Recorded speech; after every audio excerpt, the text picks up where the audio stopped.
और जैसी बात है वो अकेला आदमी से होता क्या है, यहाँ तो आप इतने बच्चे बैठे हो, मैंने बात बताया, सब एक साथ हंसे। अब सोचो कोई अकेला आदमी से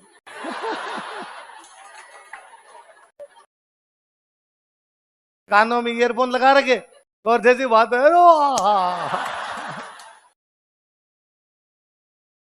एक दिन एक लड़के का कमेंट आया उस क्लास में, तो वो जो भैया बैठ रहे थे वो कमेंट बताते रहते, या उन दिनों में हमारे सामने वो स्क्रीन होती कि भाई सभी ऑनलाइन, ऑफलाइन कोई था नहीं, स्टूडियो से पढ़ाते। अब तो क्या भाई आप खड़े होकर मेरे सवाल पूछ लेते हो, तो कई बार आप ऐसा सवाल पूछ लेते हो जो ऑनलाइन वाले को भी पूछना है, आपने पूछा मैंने रिप्लाई दिया तो वो भी संतुष्ट अपने आप, या कई बार लिख के भेज देता कि ये सवाल है तो मैं उसका जवाब दे देता हूँ।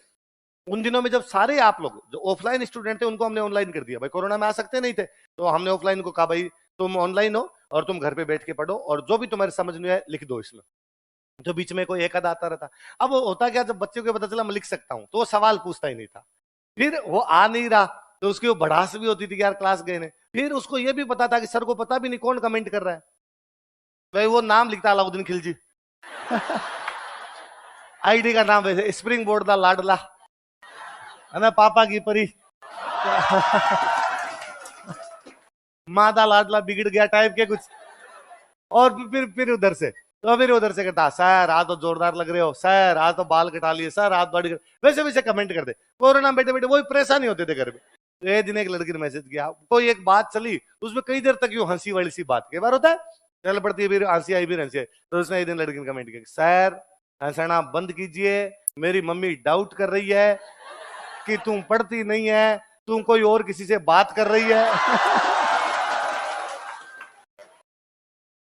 और सर प्लीज पढ़ा दीजिए आप, है ना, अरे घर वाले मारेंगे मेरे को, है ना। एक दिन एक लड़के का कमेंट आया, उसने कहा सर आप दाढ़ी कटवाइए, मेरे घर वालों को लगता है मैं किसी बाबा के चक्कर में हूं घर वाले कहते तू हमें कहता पढ़ता हूं, सुबह शाम इस बाबे के उपदेश लगाए बैठे।